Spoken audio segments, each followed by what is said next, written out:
Hi friends, good morning everybody. Welcome to Veda DG School. My dear friends, we are going to discuss about perspectives in education. Unit number 5, the first online test about NCF 2005. మిత్రులారా, విద్యా దృక్పథాలు test ప్రోగ్రాంలో భాగంగా మనం ఈరోజు 5వ యూనిట్లో national curriculum framework, so జాతీయ విద్యా ప్రణాళిక చట్టం కాన్సెప్ట్ పేరు ఏం పేరు అంటే జాతీయ విద్యా ప్రణాళిక చట్టం. యాక్చువల్గా ఈ యూనిట్లో మనకి జాతీయ విద్యా ప్రణాళిక చట్టం గురించి, అదేవిధంగా జాతీయ విద్యా విధానం 2020 గురించి ఈ యూనిట్లో ప్రస్తావించడం జరిగింది. సో మనం ఆన్లైన్ టెస్టు మొదట్లో 50 బిట్లకు గాను జాతీయ విద్యా ప్రణాళిక చట్టం ఎన్సెఫ్ 2005 గురించి మనం టెస్ట్ కండక్ట్ చేసుకున్నాము. మరి దానికి సంబంధించి ఎక్స్ప్లెనేషన్ వీడియో అనేది ఇప్పుడు డిస్కస్ చేద్దాం. సో మై డియర్ ఫ్రెండ్స్, మర్చిపోవద్దు, లైక్ చేయండి, సబ్స్క్రైబ్ చేసుకోండి. అప్డేట్స్ అన్నీ కూడా మీకు ఎప్పటికప్పుడు వస్తాయి. ఇంకా మీ మిత్రులకి ఎవరికైనా ఇది అవసరం అనుకుంటే షేర్ చేయండి. లేదా మన వేదా డిజీ స్కూల్లో టెస్ట్ ప్రోగ్రాంలో టెస్టులు రాయాలి అంటే డిస్క్రిప్షన్లో యాప్ యొక్క లింక్ ఉంది. ఆ లింక్పై క్లిక్ చేస్తే మీరు టెస్ట్లు అనేవి రాసుకోవచ్చు. రైట్, సో మనకి అసలు ఫస్ట్ విద్యా ప్రణాళిక చట్టం, జాతీయ పాఠ్య ప్రణాళిక చట్టం అన్న జాతీయ విద్యా ప్రణాళిక చట్టం అన్న ఒకటే. గమనించాలి మిత్రులారా, పాఠ్య ప్రణాళిక చట్టం అన్న విద్యా ప్రణాళిక చట్టం అన్న ఒకటే, నేషనల్ కరికులం ఫ్రేమ్వర్క్. యాక్చువల్గా మన దేశంలో ఇప్పటి వరకు జాతీయ విద్యా ప్రణాళిక చట్టాలు 4 రావటం జరిగాయి అన్నమాట. 4 జాతీయ విద్యా ప్రణాళిక చట్టాలు అనేవి వచ్చాయి. సో మొదటి జాతీయ విద్యా ప్రణాళిక చట్టం 1975వ సంవత్సరంలో మన దేశంలో రూపొందించుకున్నాం. తర్వాత రెండవ జాతీయ విద్యా ప్రణాళిక చట్టం 1988, మూడవ జాతీయ విద్యా ప్రణాళిక చట్టం 2000, ప్రస్తుతం 4వది ఎన్సిఎఫ్ 2005. సో మనకి ఇక్కడ జాతీయ విద్యా ప్రణాళిక చట్టాన్ని నేషనల్ కరికులం ఫ్రేమ్వర్క్ అంటాం. ఈ నేషనల్ కరికులం ఫ్రేమ్వర్క్ అనేది 4 సార్లు మన దేశంలో రూపొందించబడింది. ఎన్సిఎఫ్, మొట్టమొదటి ఎన్సిఎఫ్ 1975, రెండవ ఎన్సిఎఫ్ 1988, మూడవ ఎన్సిఎఫ్ 2000, 4వ ఎన్సిఎఫ్ ప్రస్తుతం ఉండేది 2005. మరి మిత్రులారా, జాతీయ పాఠ్య ప్రణాళిక చట్టం లేదా విద్యా ప్రణాళిక చట్టం అంటే ఏమిటి? ఎంటైర్ మన దేశంలో అభ్యసన విధానం ఎలా ఉండాలి, బోధనా విధానం ఎలా ఉండాలి, పాఠ్యపుస్తకాల్లో సిలబస్ ఏ విధంగా ఉండాలి, ఆ పాఠ్యపుస్తకాల్లో ఉండే సిలబస్ను ఏ విధానాల ద్వారా, ఏ వ్యూహాల ద్వారా, ఏ పద్ధతుల ద్వారా బోధించాలి, ఎట్లాంటి ఉపకరణాలని ప్రవేశపెట్టాలి, అసలు ఈ దేశంలో పాఠశాల వ్యవస్థ ఎన్ని దశలలో ఉండాలి, ఆ దశల్లో ఉండే స్కూల్ స్ట్రక్చర్లో ఉండే వివిధ క్లాసెస్ ఎట్లా ఉండాలి, మొత్తం పాఠ్యాంశ బోధనా విధానం జరిగిన తర్వాత పరీక్షలను ఎలా నిర్వహించాలి వంటి అంశాలన్నింటినీ కూడా పొందుపరిచి తెలియచేసేదాన్ని జాతీయ విద్యా ప్రణాళిక చట్టం అనేవారు అంటారు. ఓకేనా? సో ఇక్కడ విద్యా ప్రణాళికకి విద్యా ప్రణాళిక చట్టానికి మధ్య డిఫరెన్స్ ఏమిటి ఒక్కసారి మనం గమనించాలి. విద్యా ప్రణాళిక, దీనినే మనం కరికులం అంటాము. విద్యా ప్రణాళిక చట్టం కరికులం ఫ్రేమ్వర్క్ అంటాము. ఈ రెండింటికి మధ్య తేడా ఏంటి మాస్టారు? యాక్చువల్గా మన దేశంలో, భారతదేశంలో పాఠశాల విద్యా వ్యవస్థకు సంబంధించి విద్యా ప్రణాళికను కానీ విద్యా ప్రణాళిక చట్టంను కానీ రూపొందించే సంస్థ ఏది అంటే ఎన్సిఈఆర్టీ. ఖచ్చితంగా గుర్తుపెట్టుకోవాలి. ఇప్పటి వరకు వచ్చిన 4 విద్యా ప్రణాళిక చట్టాలు కానీ, వీటితో పాటు అంతకు ముందు నుండి అమల్లో ఉండే విద్యా ప్రణాళికను కానీ తయారు చేసే అధికారం కలిగిన సంస్థ ఏది అంటే ఎన్సిఈఆర్టీ. రైట్. విద్యా ప్రణాళిక అంటే అర్థం ఏమిటి అంటే, ఒక పాఠశాలకి రాజ్యాంగం లాంటిది విద్యా ప్రణాళిక. పాఠశాలలో నిర్వహించవలసిన సమస్త కార్యకలాపాలకి సంబంధించిన విద్యా ప్రణాళిక. పాఠశాలలో నిర్వహించవలసిన పాఠ్య విషయాలు, సహపాఠ్య విషయాలు, పాఠ్యేతర విషయాలు అన్నింటికీ సంబంధించినదే విద్యా ప్రణాళిక. గమనించాలి మిత్రులారా, ఒక పాఠశాలలో ఏ ఏ పాఠ్యాంశాలు ఏ ఏ నెలల్లో ఎలా బోధించాలి, ఒక పాఠశాలలో ప్రయోగాలు ఎప్పుడు నిర్వహించాలి, ఒక పాఠశాలలో క్షేత్ర పర్యటనలు ఎప్పుడు జరిపించాలి, నాటకాలు ఎప్పుడు వేయాలి, ప్రదర్శనలు ఎప్పుడు ఇవ్వాలి, చర్చా సమావేశాలు ఎప్పుడు నిర్వహించాలి, స్పోర్ట్స్ అండ్ గేమ్స్ ఎప్పుడు కండక్ట్ చేయాలి, ఇలాంటి అంశాలు. మరి వీటితో పాటు సహపాఠ్య భాగాలైన అనేక రకాల పరీక్షా విధానం కానీ వాటన్నింటికీ సంబంధించిన ప్రస్తావన దేనిలో ఉంటుంది అంటే విద్యా ప్రణాళికలో ఉంటుంది.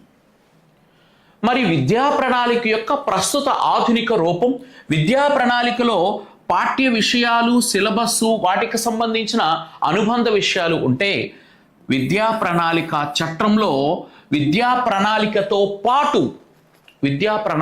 పాటు ఆధునిక ధోరణులు, ఆధునిక దృక్పథాలు, ఆధునిక మార్పులు, టెక్నాలజీ, మూల్యాంకన విధానంలో సరికొత్త మార్పులు, పాఠశాల స్ట్రక్చర్లో సరికొత్త మార్పులు, మారుతున్న కాలానికి అనుగుణంగా 21వ శతాబ్దపు విద్యాపరమైన సమస్యలు, అవసరాలు, సవాళ్ళకి అనుగుణంగా అనేక అంశాలని కూర్పు చేసిన దానిని ఏమంటారంటే విద్యా ప్రణాళిక చట్రం అంటారు.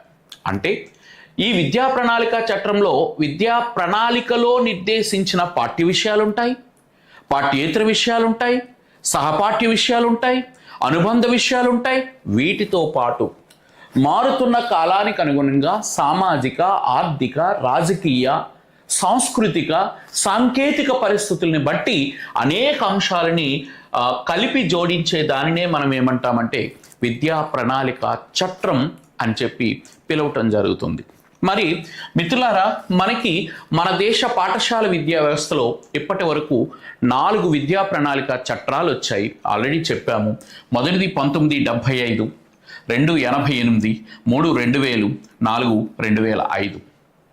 సో మన దేశంలో మొట్టమొదటి విద్యా ప్రణాళిక చట్టమైన 1975 విద్యా ప్రణాళిక చట్టాన్ని రూపొందించాలి అని సూచించిన కమిటీ ఎవరు అంటే DS Kothari. Daulat Singh Kothari committee recommendations పై మన దేశంలో మొట్టమొదటిసారిగా 1975 విద్యా ప్రణాళిక చట్టంని మనం రూపొందించుకోవటం జరిగింది. తర్వాత 1988 రెండవది. ఎస్పెషలీ 1986లో జాతీయ విద్యా విధానం అనేది అమల్లోనికి వచ్చిన తరువాత జాతీయ విద్యా విధానంలో ఉండే అంశాలని అమలుపరచడానికి ప్రత్యేకంగా విద్యా ప్రణాళిక చట్టంని రూపొందించాలి. ఆ రూపొందించే బాధ్యతని ఎన్సీఆర్టీకి అప్పగిస్తూ ఎన్సీఆర్టీ ఆధ్వర్యంలో 2వ జాతీయ విద్యా ప్రణాళిక చట్టం 1988లో రూపొందించబడింది.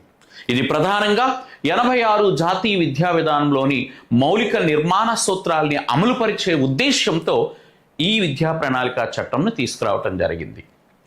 నెక్స్ట్ ఇకపోతే 2000 సంవత్సరంలో ఒక విద్యా ప్రణాళిక చట్టంని రూపొందించారు, కానీ ఇది పూర్తి స్థాయిలో ఇంప్లిమెంటేషన్లోనికి రాలేదు. ఎన్సిఎఫ్ 2000 అనేది డ్రాఫ్ట్గానే మిగిలిపోయిందనమాట. శ్రీ వాజ్పేయి గారు ప్రధానమంత్రిగా ఉన్నప్పుడు రూపొందించారు. తదనంతరం 2004లో కేంద్రంలో ఎన్నికలు రావడం, యూపీఏ గవర్నమెంట్ అధికారంలోనికి రావడం.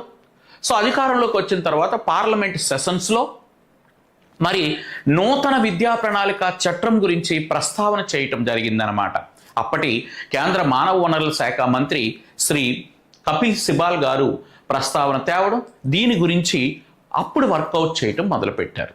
అయితే దీనికి ముందు ఇక్కడ మనకి ఒక సంఘటన జరిగింది.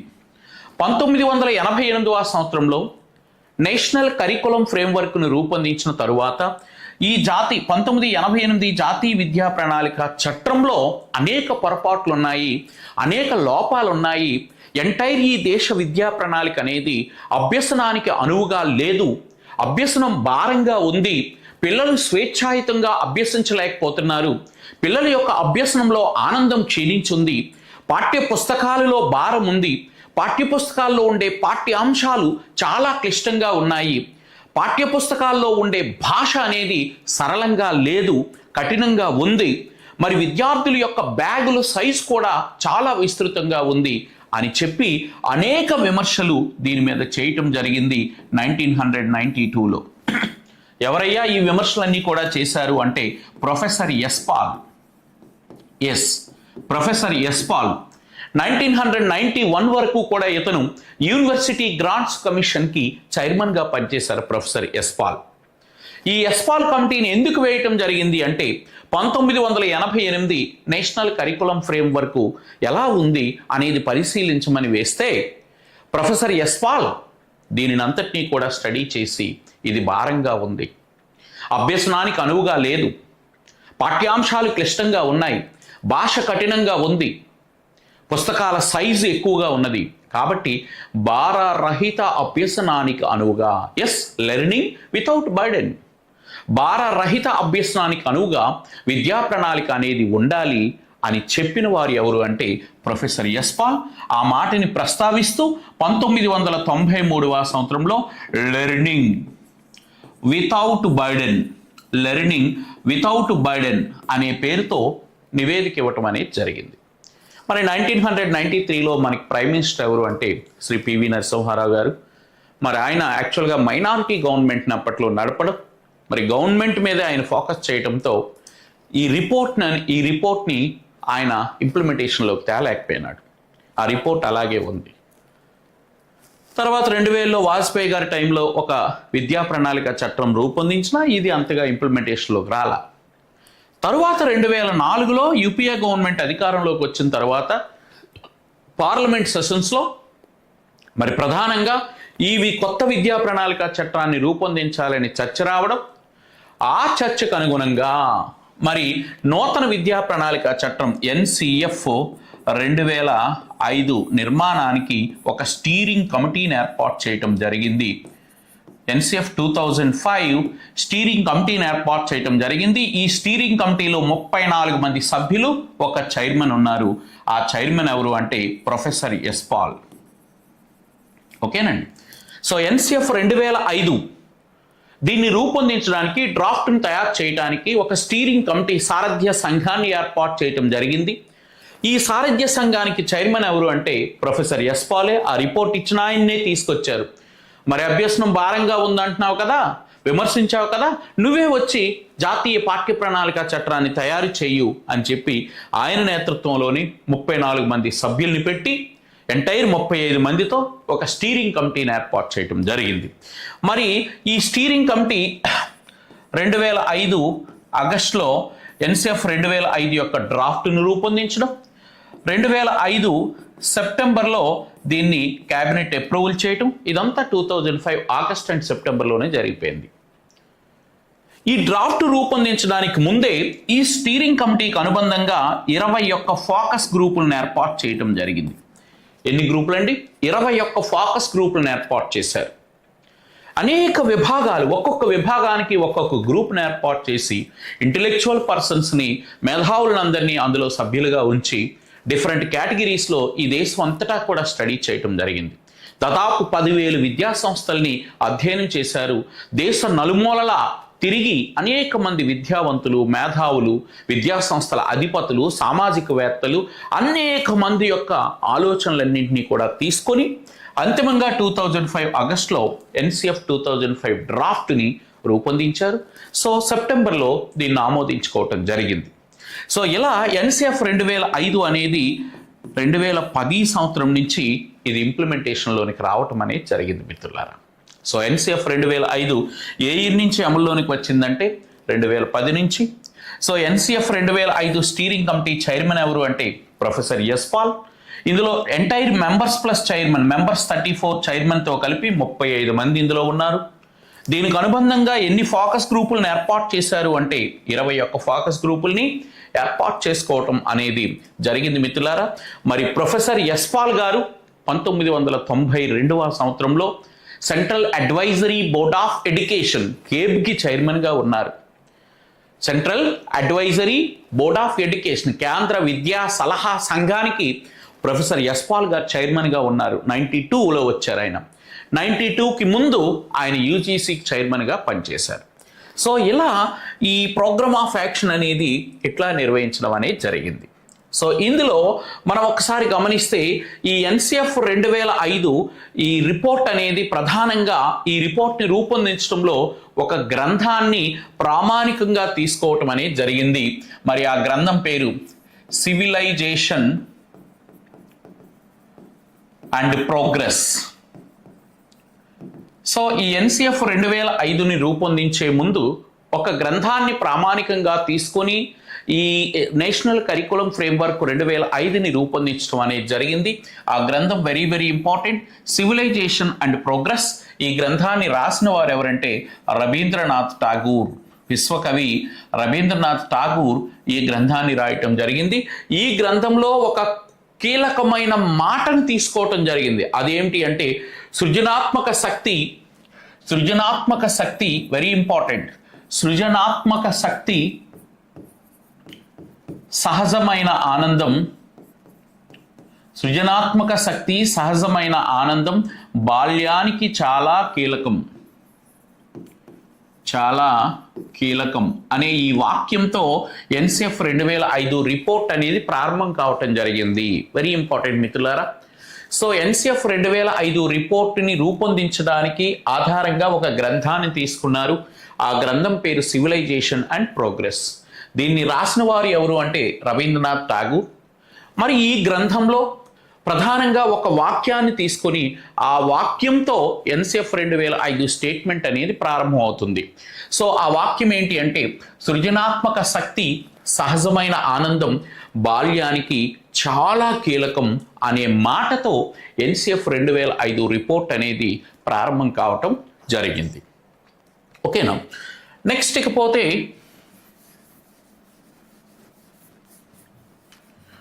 మిత్రులారా, ఒకసారి మనం యాక్చువల్గా ఎన్సిఎఫ్ 2005 రిపోర్ట్ని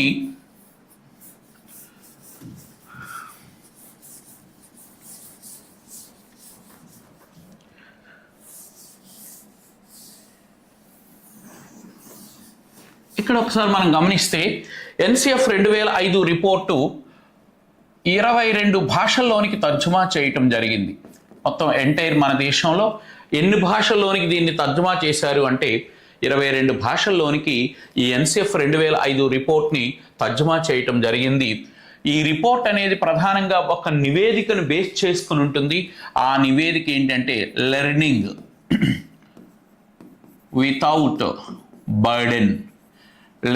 వితౌట్ బర్డెన్ అనే స్లోగన్తో, టైటిల్తో స్టార్ట్ అవుతుంది. భారరహిత అభ్యసనానికి అనువుగా విద్యా ప్రణాళిక ఉండాలి అనేది ప్రధానమైన భావన. మరి ఎన్సిఎఫ్ 2005 రిపోర్టుని ప్రధానాత్మకంగా ఏ మనోవైజ్ఞానిక సూత్రం ఆధారంగా రూపొందించారు అంటే నిర్మాణాత్మక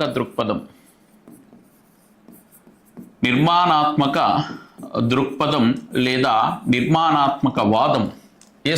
ఎన్సిఎఫ్ 2005 యొక్క ప్రధానమైన ఉద్దేశం ఏమిటి అంటే కృత్యాధార విధానం ద్వారా లేదా ఆచరణాత్మకంగా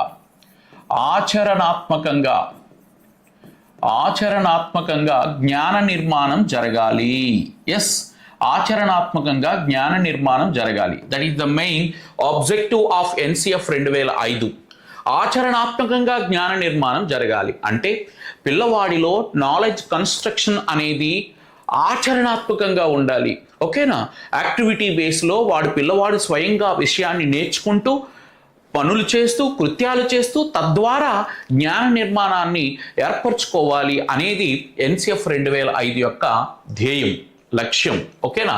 ఆచరణాత్మకంగా జ్ఞాన నిర్మాణం జరగాలి. రైట్. ఎన్సిఎఫ్ 2005 నివేదిక అనేది ఏ మనోవైజ్ఞానిక సిద్ధాంతం ప్రకారం రూపొందించబడిందయ్యా అంటే నిర్మాణాత్మక దృక్పథము లేదా నిర్మాణాత్మక వాదము అంటామన్నమాట. యాక్చువల్గా ఈ నిర్మాణాత్మక వాదము లేదా నిర్మాణాత్మక దృక్పథాన్ని ప్రవేశపెట్టిన వారు ఎవరంటే వైగోట్స్కీ. మీ అందరికీ తెలుసు. నిర్మాణాత్మక వాదం, కన్స్ట్రక్టివ్ అప్రోచ్.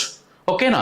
ఈ కన్స్ట్రక్టివ్ అప్రోచ్ లేదా నిర్మాణాత్మక వాదాన్ని రూపొందించిన వారు ఎవరంటే వైగోట్స్కీ.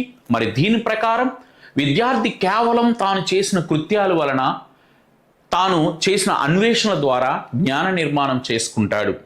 జ్ఞాన నిర్మాణం చేసుకోవటంలో విద్యార్థి క్రియాశీలకంగా ఉంటాడు, కీలక పాత్ర పోషిస్తాడు, అనేక కృత్యాలు చేస్తాడు, పరిశీలనలు చేస్తాడు, ప్రశ్నిస్తాడు, ఆలోచిస్తాడు. ఓకేనా. చర్చలు జరుపుతాడు, సమాచారాన్ని సేకరిస్తాడు, జట్లుగా ఏర్పడి వారంతా కూడా సంభాషిస్తూ ఉంటారు. తద్వారా పిల్లవాడు జ్ఞాన నిర్మాణం చేసుకుంటాడు అనేదే ఇక్కడ మనకి నిర్మాణాత్మక దృక్పథంగా చెప్తామన్నమాట. ఓకేనా మిత్రులారా? సో కాబట్టి కన్స్ట్రక్టివ్ బేస్డ్ నాలెడ్జ్, ఓకేనా, నిర్మాణాత్మక దృక్పథము అని మనోవైజ్ఞానిక సిద్ధాంతం ఆధారంగా మనకి నేషనల్ కరికులం ఫ్రేమ్వర్క్ 2005 అనేది రూపొందించడం అనేది జరిగిందనమాట. రైట్, ఇప్పుడు మనం ఈ మొదటి ప్రశ్నకు ఆన్సర్ను ఒకసారి చూస్తే ఎన్సిఎఫ్ 2005 అధ్యాయాల్లో 1వ అధ్యాయం ఏంటి అన్నాడు. మిత్రులారా, మనకి ఇక్కడ ఎన్సిఎఫ్ 2005లో ప్రధానంగా మనకి 5 అధ్యాయాలు ఉంటాయి. ఎన్ని అధ్యాయాలు ఉన్నాయి? 5 అధ్యాయాలు. 5 యూనిట్స్ అనేవి ఎన్సిఎఫ్ 2005లో మనకి ప్రస్తావించడం జరిగింది. అందులో ఒకటి దృక్పథం. అసలు ఎన్సిఎఫ్ 2005 యొక్క పర్స్పెక్టివ్ ఏంటి, దృక్పథం ఏంటి, దేనికోసం అనేది ఈ దృక్పథంలో ఉంటుందన్నమాట. రెండోది అభ్యసనం జ్ఞానం, yes, learning and knowledge construction రెండోది. మూడోది పాఠ్యాంశాలు, పాఠశాల దశలు మూల్యాంకనం. Yes, this is the third unit. పాఠ్యాంశాలు అంటే ఏ లెసన్స్ ఉండాలి, సిలబస్ ఏంటి, పాఠశాల దశలు, స్కూల్ స్టేజెస్ ఏంటి, మూల్యాంకనం ఎవాల్యుయేషన్ ప్రాసెస్ ఏంటి. 4 పాఠశాల తరగతి వాతావరణం.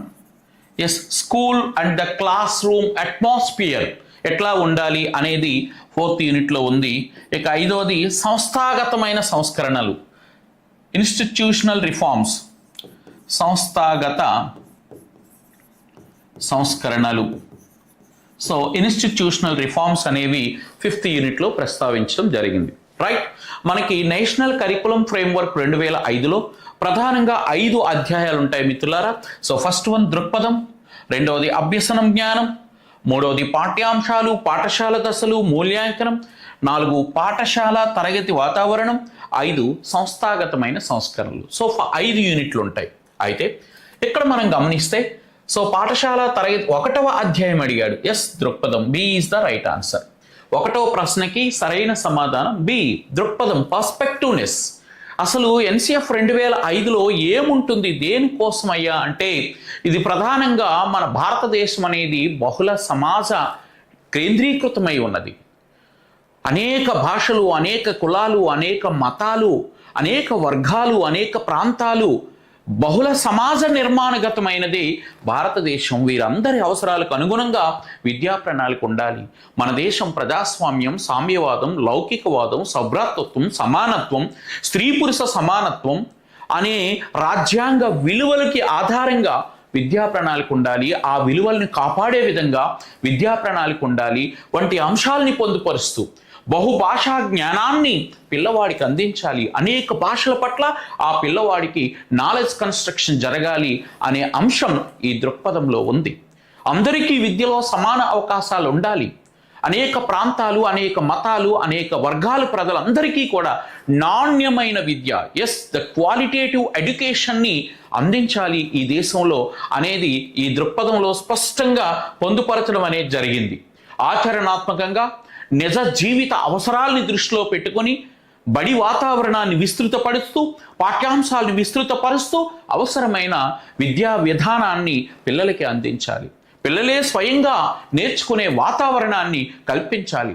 పిల్లలకి స్వేచ్ఛను అందించాలి వంటి భావాలని పొందుపరుస్తూ అలాంటి దృక్పథంతో, ప్రజాస్వామ్య దృక్పథంతో, బహుళ సమాజ అవసరాలను తీర్చే దృక్పథంతో ఈ దేశ విద్యా విధానం ఉండాలి అనేది ఇందులో ప్రస్తావించడం అనేది జరిగిందనమాట.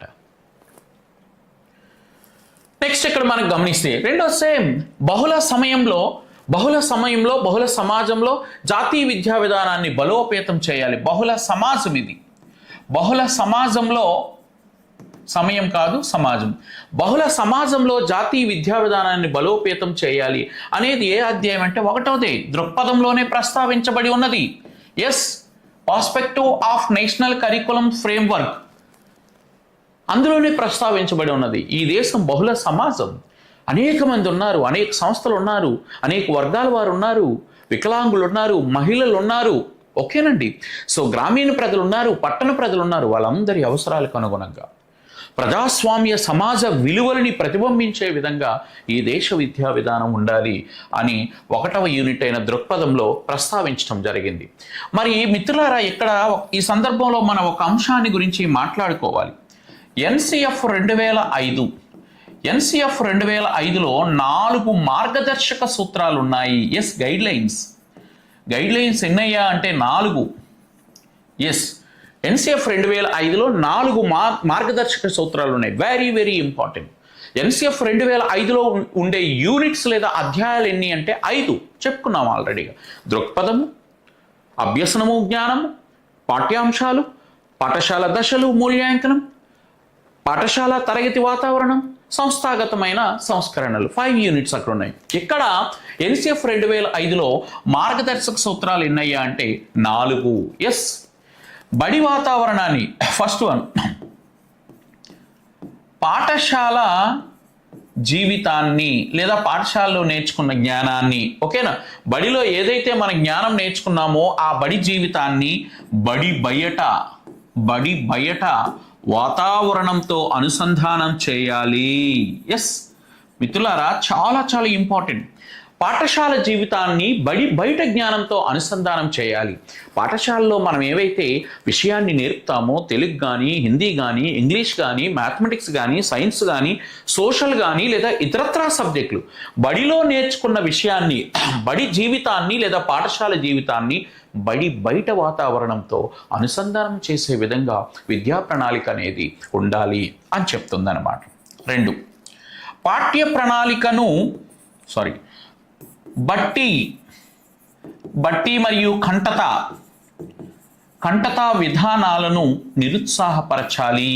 ఎస్, ఇంతకుముందు ప్రొఫెసర్ పాల్ గారు అదే చెప్పారు.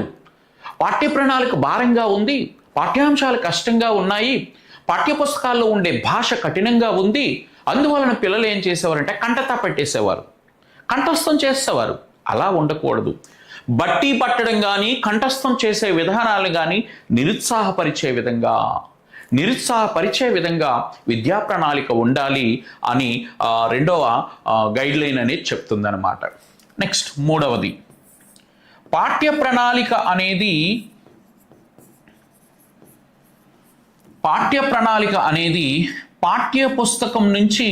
పాఠ్యపుస్తక పరిధి నుంచి విస్తృతం చేయాలి.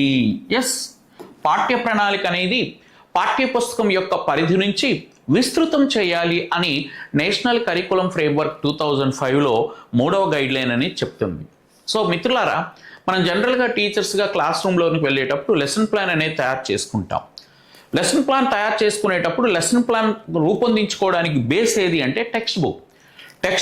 ఇక్కడ ఏం చెప్తుంది ఎన్సిఎఫ్ 2005 అనేది పాఠ్య ప్రణాళిక, లెసన్ ప్లాన్ ఏదైతే ఉంటుందో కేవలం పాఠ్యపుస్తక పరిధి మాత్రమే కాకుండా పాఠ్యపుస్తక పరిధిని దాటి విస్తృతం చేయాలి, సుసంపన్నం చేయాలి అని ప్రస్తావిస్తుంది.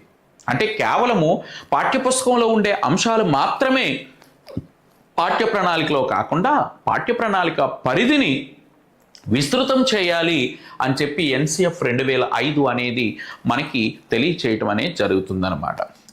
ఇకపోతే 4వది ఏంటంటే, జనరల్గా విద్యార్థులకి పరీక్షలంటే భయంగా ఫీల్ అవుతున్నారు. పరీక్షా విధానంలో అనేక లోపాలు ఉన్నాయి, మూల్యాంకన విధానంలో లోపాలు ఉన్నాయి. కాబట్టి పరీక్షా విషయాల్లో సంస్కరణలు రూపొందించుట, reforms in the examination pattern. These are the 4 guidelines of national curriculum framework 2005. 2005 national curriculum ఫ్రేమ్వర్క్లో ఈ 4 గైడ్లైన్స్ ఇవ్వటం జరిగింది. సో పాఠశాల జీవితాన్ని బయట వాతావరణంతో అనుసంధానం చేయటం, బట్టి పట్టడం, కంఠస్థం చేయడం వంటి విధానాల్ని నిరుత్సాహపరచడం. సో పాఠ్య ప్రణాళికను పాఠ్యపుస్తకాల పరిధి నుంచి విస్తృతం చేయాలి. అదేవిధంగా పరీక్షా విధానంలో సంస్కరణలు తీసుకురావాలి అనే 4 గైడ్లైన్స్ అనేవి ఇక్కడ ప్రస్తావించారు. నెక్స్ట్ మనం బిట్ నెంబర్ 3కి వెళ్తే, ఎన్సిఎఫ్ 2005 పాఠ్యక ప్రణాళిక చట్టాన్ని రూపొందించిన సంస్థ ఎన్సిఆర్టీ. అప్పుడే కాదు, ఇప్పుడే కాదు, ఎప్పుడైనా మన దేశంలో విద్యా ప్రణాళికన, కరికులంను కానీ విద్యా ప్రణాళిక చట్టం ఎన్సిఎఫ్ని కానీ రూపొందించే అంతిమ అధికారం జాతీయ స్థాయిలో ఏ సంస్థకు ఉంటుందయ్యా అంటే NCERT, national council for education research and training. So ఈ సంస్థకే ఉంటుంది. మరి రాష్ట్ర స్థాయిలో విద్యా ప్రణాళిక చట్టాన్ని తయారు చేసే సంస్థ ఏది అంటే ఎస్సిఆర్టి.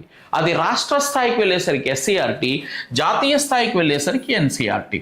సో మూడో దానికి right answer B. Next 4, NCF 2005ని రూపొందించడం కోసం చైర్మన్గా ఎవరిని 34 మంది సభ్యులతో ప్రముఖ విద్యా వస్తుల సభ్యులుగా జాతీయ స్టీరింగ్ కమిటీని నియమించారు? ఎస్, ఇప్పుడే చెప్పుకున్నాం. Professor yes Pal is the chairman. ఇతనే భారరహిత అభ్యసనం అనే రిపోర్ట్నిచ్చారు. 1992లో ఈయన కేబికి చైర్మన్గా ఉన్నారు. అంతకు ముందు అంటే 1985 నుంచి 91 వరకు కూడా ఈయన యూనివర్సిటీ గ్రాంట్స్ కమిషన్కి చైర్మన్గా ఉన్నారు. సో చాలా మేధావి. ఇతని నేతృత్వంలోని ఎన్సిఎఫ్ 2005 స్టీరింగ్ కమిటీని ఏర్పాటు చేయడం జరిగింది. మరి మిగతా వాళ్ళంటే వీళ్ళంతా మామూలు. ఈశ్వరీభాయ్ పటేల్ అంటే ఎస్యూపీడబ్ల్యూ, గుజరాత్ విశ్వవిద్యాలయానికి వైస్ ఛాన్సలర్గా పనిచేసిన మేడం ఈమె. రామ్మూర్తి కమిటీ, ఈయన కూడా మనకి 92 ఆ టైంలో వస్తారనమాట. కమిటీల దగ్గర మనకు వస్తుంది ప్రస్తావన. మరి జాతీయ పాఠ్య ప్రణాళిక చట్టంలో అధ్యాయాల సంఖ్య 5. ఇప్పుడే మనం చెప్పుకున్నాం 5 అధ్యాయాలు ఉన్నాయి. ఏ ఈజ్ ద రైట్ ఆన్సర్. రాజ్యాంగం పేర్కొన్న సామాజిక న్యాయం, సమానత్వం, లౌకికవాదం వంటి విలువల మీద ఆధారపడి విద్యా ప్రణాళిక ఉంటుంది అని ఎన్సిఎఫ్ 2005లో యూనిట్ నెంబర్ 1 దృక్పథంలో ప్రస్తావించడం జరిగింది. యూనిట్ నెంబర్ 1 ఎన్సిఎఫ్ దృక్పథంలో ఏం చెప్పారంటే రాజ్యాంగం పేర్కొన్న సామాజిక న్యాయం, సమానత్వం, లౌకికవాదం, ప్రజాస్వామ్యం, స్త్రీ పురుష సమానత్వం, సౌభ్రాతృత్వం వంటి విలువలని కాపాడే విధంగా, పెంపొందించే విధంగా మన దేశంలో విద్యా ప్రణాళిక చట్టం ఉండాలి అని ఎన్సిఎఫ్ 2005 అనేది ప్రస్తావించడం జరిగింది. C is the right answer. Next, అభ్యసనం అర్థవంతంగా ఉండాలి. ఎస్, అర్థవంతంగా అంటే భారరహితంగా. ఉపాధ్యాయుడు నేర్పే విషయం కావచ్చు. యాక్చువల్గా ఎన్సిఎఫ్ 2005 ఏం చెప్తుంది అంటే విద్యార్థి కేంద్రీకృత విద్యా విధానానికి, ఆచరణాత్మక జ్ఞానానికి, కృత్యాలకి ప్రాధాన్యతనిస్తూ పాఠ్యాంశాల మధ్య అనుసంధానం చేస్తూ అభ్యసనం జరగాలి అని చెబుతూ ఎన్సిఎఫ్ 2005 ప్రస్తావించడం జరిగింది. A is the right answer. 8, క్రింది వానిలో ఎన్సిఎఫ్ 2005కి సంబంధించినది yes which is the right belongs to national curriculum framework 2005. పాఠశాల వెలుపల జీవితానికి జ్ఞానాన్ని అనుసంధానం చేయడం, మౌలిక వస్తువుల ఇది కాదు, ఇది కాదు, ఇది కాదు. ఏ ఈజ్ ద రైట్ ఆన్సర్. బడిలో మనం నేర్పిన విషయాన్ని, పాఠశాలలో మనం నేర్పిన విషయాన్ని బడి బయట వాతావరణంతో లేదా పాఠశాల బయట వాతావరణంతో అనుసంధానం చేస్తూ నేర్పాలి అని ఎన్సిఎఫ్ 2005 చెప్తుంది. ఏ ఉపాధ్యాయుడైనా కేవలం పాఠ్యపుస్తకానికి అతుక్కోరాదు. పాఠ్యపుస్తకంలో ఉండే విషయాన్ని మాత్రమే చెప్పడం కాదు, ఆ విషయాన్ని బడి బయట వాతావరణంతో. నువ్వు వ్యవసాయం గురించి చెప్తే ఆ చుట్టుపక్కల ఊర్లో వ్యవసాయం ఎలా ఉందో చెప్పాలి. పరిశ్రమల గురించి చెప్తే సరౌండింగ్ ఏరియాలో పరిశ్రమలతో లింకేజ్ పెట్టాలి. అదే బడి జీవితాన్ని బడి బయట వాతావరణంతో అనుసంధానం చేయడం. ఏ ఈజ్ ద రైట్ ఆన్సర్. అభ్యసనంలో భౌతిక ఉద్వేగ భద్రత ఉండాలి అని సూచించారు. ఎస్ అండి, అభ్యసనంలో భౌతిక ఉద్వేగ భద్రత ఉండాలి అని సూచించిన వారు ప్రొఫెసర్ ఎస్ పాల్. ఎస్, అభ్యసనం అనేది ఆనందంగా ఉండాలి. స్వేచ్ఛాయుతంగా పిల్లవాడు తన యొక్క అభిప్రాయాల్ని చెప్పాలి. అభిప్రాయాన్ని చెబుతూ తద్వారా జ్ఞాన నిర్మాణం జరగాలి. అన్వేషించాలి, ఆలోచించాలి, చర్చలు జరపాలి. ఓకేనా, చర్చలు జరపాలి. మిత్రులారా, ప్రొఫెసర్ ఎస్ పాల్ యొక్క ఒపీనియన్ ఇది, కానీ ఇతను నివేదికలో పొందుపరిచాడు. A is the right answer. 9th one, A is the right answer. S Paul రిపోర్ట్లో ఏం చెప్పారు అంటే అభ్యసనం ఆనందంగా జరగాలి, భారరహితంగా జరగాలి, ఉద్వేగాలని బయటకు వ్యక్తపరిచేదిగా ఉండాలి, సందేహాలని నివృత్తి చేసేదిగా ఉండాలి, జట్టు కృత్యాలను అందించే విధంగా అభ్యసనం జరగాలి అని చెప్పి ఎన్సిఎఫ్ 2005 రిపోర్ట్లో ప్రస్తావించడం అనేది జరిగింది. A is the right answer. Next, NCF 2005లో అధ్యాయం 2 క్రింది వానిలో. యాక్చువల్గా మిత్రులారా, మనకి దృక్పథం అనేది అధ్యాయం 1, అభ్యసనం జ్ఞానం అనేది అధ్యాయం 2. So B is the right answer.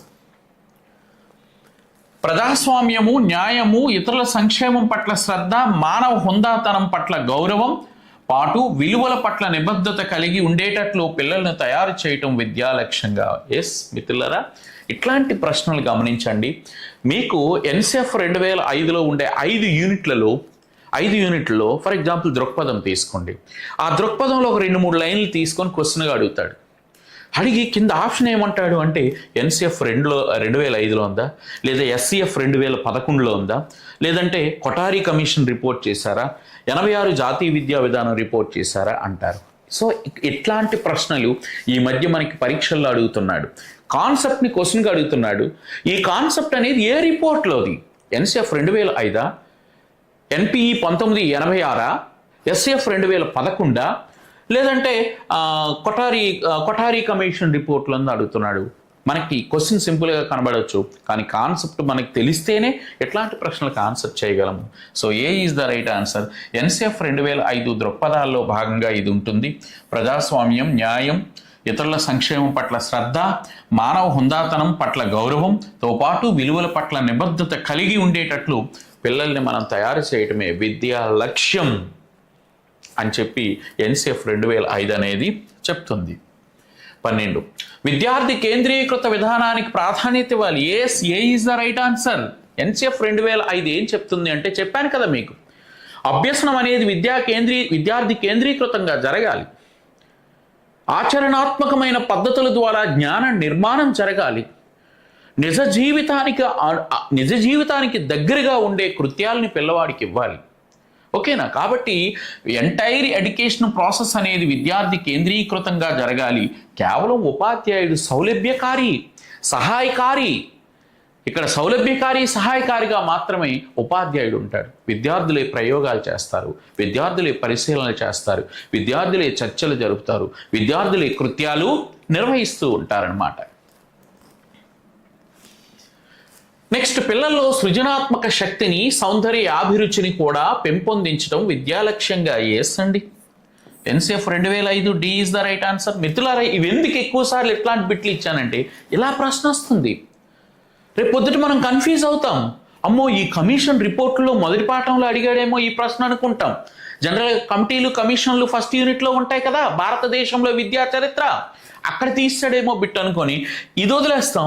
ఈ మూడింటి మధ్య పోటీ పెడతాం మనం. అట్లా కాదు, కాన్సెప్ట్ ఓరియంటేషన్. ఇక్కడ కాన్సెప్ట్ అడిగాడు. ఎస్, పిల్లల్లో ఉండే సృజనాత్మక శక్తిని, సౌందర్యాభిరుచి అంటే కళలు, పాటలు పాడడం కానీ, నాట్యం చేయటం కానీ, ఓకేనా?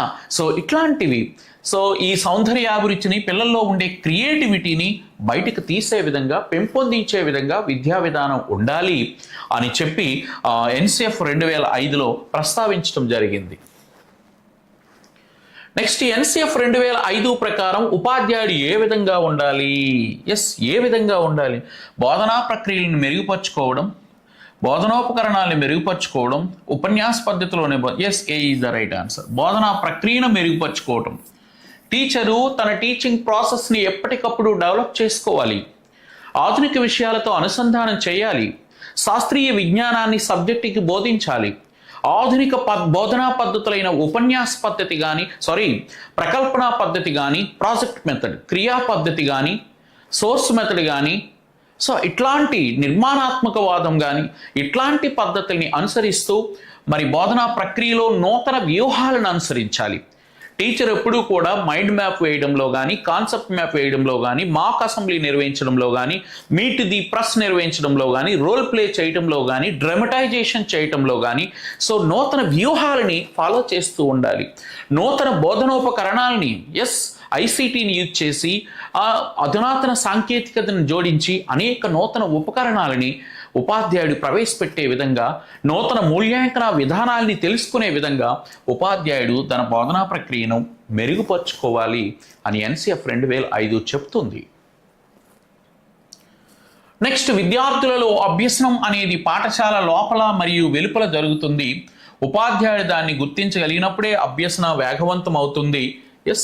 ఎన్సిఎఫ్ 2005. పాఠశాల బయట, పాఠశాల లోపల ఇట్లాంటి తెలిసిపోతుంది. ఎన్సిఎఫ్ 2005 యొక్క గైడ్ లైన్స్లో మనకి ఫస్ట్ గైడ్ లైన్ అదే చెప్తుంది. బడి జీవితాన్ని బడి బయట వాతావరణంతో అనుసంధానం చేయాలి, బడిలో నేర్చుకుంటున్న విషయాన్ని బడి బయట వాతావరణంతో అనుసంధానం చేయాలి అని చెప్తుంది. Next question number 16. ఎన్సిఎఫ్ 2005 ప్రకారం ఉపాధ్యాయుడు అభ్యసనంలో ఎదురయ్యే ఆటంకాలు తొలగించాలి, పిల్లల అభిప్రాయాలను స్వీకరించరాదు, తప్పు సమాచారాన్ని అందజేయాలి, తప్పు ఏది కాదని. సో అభ్యసనంలో ఎదురయ్యే ఆటంకాలని తొలగించాలి చెప్పాను కదా. ఉపాధ్యాయుడు కేవలం సౌలభ్యకారి, సహాయకర్త, ఫెసిలిటేటర్. పిల్లలు నేర్చుకుంటున్న విషయంలో ఏవైనా ఆటంకాలు ఏర్పడినా, సందేహాలు వచ్చినా వాటిని నివృత్తి చేయాలి ఉపాధ్యాయుడు. వాటిని నివృత్తి చేస్తూ పిల్లల యొక్క అభ్యసనంలో అర్థవంతమైన విషయాలను అందిస్తూ ప్రశ్నల్ని ప్రోత్సహించాలి, సందేహాలు నివృత్తి చేయాలి. ఓకేనా? సో కాబట్టి అభ్యసనంలో ఎదురయ్యే ఆటంకాలని తొలగిస్తూ ఉపాధ్యాయుడు ఉండాలి అని ఎన్సిఎఫ్ 2005 తెలియచేస్తుంది మిత్రులారా. అభ్యసనం అనేది జ్ఞాన నిర్మాణ ప్రక్రియ. Yes, knowledge construction process. Learning is knowledge construction process అని ఎన్సిఎఫ్ 2005 నివేదిక యొక్క ధ్యేయం ఇది. A is the right answer? అది ఎలా ఉండాలంటే ఆచరణాత్మకత, ఇంప్లిమెంటబుల్, ఆచరించడానికి అనువైన జ్ఞానం ఉండాలి. కృత్యాలు నిర్వహిస్తూ జ్ఞాన నిర్మాణం జరగాలి అని చెప్పి ఎన్సిఎఫ్ 2005 అనేది చెప్తుంది. జ్ఞాన నిర్మాణ ప్రక్రియ ఆలోచన విధాన్ని పెంపొందిస్తుంది అని చెప్తుంది అన్నమాట. నెక్స్ట్, అంతర్దృష్టి విజ్ఞానాన్ని నిర్మించడంలో విస్తృత చట్టాలన్నీ అందించడానికి వివిధ డిసిప్లిన్లను పిల్లలకు తాకేలా విజ్ఞానాన్ని కనెక్ట్ చేయాలి. సేమ్ అండి, ఎన్సిఎఫ్ 2005లోనే అభ్యసనము జ్ఞాన నిర్మాణం. అభ్యసనము జ్ఞాన నిర్మాణం అనే 2వ యూనిట్లో ఏముంటుందంటే అంతర్దృష్టి విజ్ఞానాన్ని నిర్మించాలి. మిత్రులారా, పిల్లలకి మన విషయాన్ని నేర్పేటప్పుడు, ఒక విషయాన్ని మనం పరిచయం చేసేటప్పుడు దానికి అనుబంధం గల అనేక అంశాలని ఆ పిల్లవాడు రీకాల్ చేసుకునే విధంగా, జ్ఞప్తికి తెచ్చుకునే విధంగా మనం నాలెడ్జ్ని కన్స్ట్రక్ట్ చేయాలి. దట్ ఈస్ కాల్డ్ అంతర్దృష్టి జ్ఞాన నిర్మాణం. ఓకేనా? ఒక విషయాన్ని మనం నేర్పుతున్నాం, సైన్స్లోనో, సోషల్లోనో, మ్యాథమెటిక్స్లోనో, దానికి సంబంధించి అనేక దారుల ద్వారా అతడు గతంలో నేర్చుకున్న విషయాలని వాటిని అనుసంధానం చేసుకునే విధంగా, వాటితో సంబంధాన్ని ఏర్పాటు చేసుకునే విధంగా అంతర్దృష్టి జ్ఞాన నిర్మాణం. That line is very most in the report of national curriculum framework 2005. ఓకేనా? సో అంతర్దృష్టి జ్ఞాన నిర్మాణం జరిగే విధంగా మరి విద్యా ప్రణాళికలో ఉండే వివిధ కార్యక్రమాలన్నింటినీ కూడా సమీకృతం చేయాలి అని చెప్పి ఎన్సిఎఫ్ 2005లో యూనిట్ నెంబర్ 2 అభ్యసనము మరియు జ్ఞానము అనే యూనిట్లో ప్రస్తావించబడి ఉన్నదన్నమాట. నెక్స్ట్ 19 చూడండి. అభ్యాసకులుగా పిల్లల గుర్తింపులను పెంచి పోషించే పాఠశాల సంస్కృతి పిల్లవాని శక్తిని, అభిరుచుల్ని పెంపొందించింది అని ఎన్సిఎఫ్ 2005లో ఏ అధ్యాయం తెలియజేస్తుంది? Very important. ఇక్కడ చూడండి ప్రశ్న. అంటే మనం ఒక్క విషయాన్ని గమనించాలి మిత్రులారా. ఎన్సిఎఫ్ 2005లో ఉండే 5 అధ్యాయాల్లో విషయాలన్నీ కొంచెం డ్రైగా కనిపిస్తూ ఉంటాయి. ఏముందిలే, ఇక్కడ ఏం బిట్ అడుగుతాడేంలే, అడగకపోవచ్చు కదా, ఏముంది, ఇవన్నీ నార్మలే అనుకుంటాం. కానీ ఇక్కడ గమనించండి. సో 5 అధ్యాయాలు మనకి గుర్తుంటూ 5 అధ్యాయాలు మనకి గుర్తుంటూ ఇట్లాంటి ప్రశ్నల పట్ల మనం కొంచెం దృష్టి కేంద్రీకరించాలి. భాగస్వామ్య పద్ధతిలో ప్రధాన ఉపాధ్యాయులు కలిసి, ఒక్క నిమిషం, అభ్యాసకులుగా పిల్లలు గుర్తింపులను పెంచి పోషించే పాఠశాల సంస్కృతి పిల్లవాని శక్తిని, అభిరుచులను పెంచుతుంది. ఇక్కడే ఉంది అభ్యాసకులు అంటే అభ్యసించే విధానము. లెర్నర్ అంటే స్టూడెంట్. ఆ పిల్లవాడు స్వేచ్ఛాయుతమైన పరిస్థితుల్లో ఆనందదాయకమైన అభ్యసన వాతావరణంలో తన సందేహాల్ని నివృత్తి చేసుకున్న పరిస్థితుల్లో అర్థవంతమైన అభ్యసనం అనేది పిల్లవాడికి జరగాలి అని ఎన్సిఎఫ్ 2005లో యూనిట్ నెంబర్ 2లో ప్రస్తావించడం జరిగింది. ఎన్నో యూనిట్ మిత్రులారా? 2. యూనిట్ నెంబర్ 2లో ఏముంటుంది? అభ్యసనం, learning process, how to learn. ఓకేనా? సో ఎలా పిల్లవాడు అభ్యసించాలి, ఎలాంటి వాతావరణంలో అభ్యసించాలి అనే అంశాన్ని చెప్తుంది. జ్ఞాన నిర్మాణం ఎలా జరగాలి? ఎస్, జ్ఞాన నిర్మాణం అనేక సబ్జెక్టుల మధ్య పరస్పరమైన సంబంధాన్ని ఏర్పరుస్తూ విద్యార్థి యొక్క నిత్య జీవితానికి, నిజ జీవితానికి అనుబంధమైన విషయాల్ని నేర్పుతూ నిరంతరము కృత్యాల ద్వారా పిల్లవాడు జ్ఞానాన్ని నిర్మించుకునే విధంగా మరి అభ్యసనం జరగాలి అని యూనిట్ నెంబర్ 2లో ప్రస్తావించబడి ఉన్నది. నెక్స్ట్ 20 చూడండి. భాగస్వామ్య పద్ధతిలో ప్రధాన ఉపాధ్యాయులు కలిసి అర్థవంతమైన అకాడమిక్ ప్రణాళికను రూపొందించాలి. అర్థవంతమైన అకాడమిక్ ప్రణాళిక. ప్రశ్నలో ఒక హార్ట్ పాయింట్ ఉంటుంది, ఒక కీ కాన్సెప్ట్ ఉంటుంది, దాన్ని దృష్టిలో పెట్టుకోవాలి మనం. సో భాగస్వామ్య పద్ధతిలో ప్రధాన ఉపాధ్యాయులు కలిసే అర్థవంతమైన అకాడమిక్ ప్రణాళికను రూపొందించాలి అని ఎన్సిఎఫ్ 2005లో ఎక్కడ చెప్పబడిందయ్యా అంటే, అకాడమిక్ ప్రణాళిక అన్నాం కదని ఇక్కడ పాఠ్య ప్రణాళిక రంగాల పాఠశాల దశలోకి వెళ్ళకూడదు. It is the direct line of the institutional reforms that is belongs to the unit number 5 in National Curriculum Framework 2005. జాతీయ విద్యా ప్రణాళిక చట్టం 2005లో యూనిట్ నెంబర్ 5లో వ్యవస్థాగత లేదా సంస్థాగత సంస్కరణల్లో ఉంటుందన్నమాట. అయ్యా, మీరు ప్రధాన ఉపాధ్యాయుడు, ఇతర ఉపాధ్యాయులు కలిసి, అలాగే పాఠశాల అభివృద్ధి కమిటీలు భాగస్వామ్యంతో మరి ఆ పాఠశాల అభివృద్ధికి అవసరమైన ప్రణాళికలని మీరు రూపొందించాలి. మీరంతా కూడా ఒక అకాడమిక్ ప్లాన్ తయారు చేసుకోవాలి అని వ్యవస్థాగత సంస్కరణలో భాగంగా అది ప్రస్తావించబడి ఉన్నదన్నమాట. సో ఇది మనకి వీటికి సంబంధించిన ఎక్స్ప్లెనేషన్. మిగతా టెస్టులు రాయాలి అన్న మరి మనకి డిస్క్రిప్షన్లో వేద డిజి స్కూల్ అనే యాప్ ఉంది, లింక్ ఉంది మిత్రులారా. దానిపై క్లిక్ చేస్తే మన పర్స్పెక్టివ్స్ ఇన్ ఎడ్యుకేషన్ అన్ని బిట్లకి మీరు ఆన్సర్ రాయొచ్చు. తద్వారా ఎక్స్ప్లెనేషన్ని కూడా మీరు చక్కగా వినొచ్చు. మా ఎక్స్ప్లెనేషన్ అనేది మీకు ఉపయోగపడుతుంది అనుకుంటే ఖచ్చితంగా మీరు సబ్స్క్రైబ్ చేయండి, లైక్ చేయండి. Thank you all. I wish you all the very best.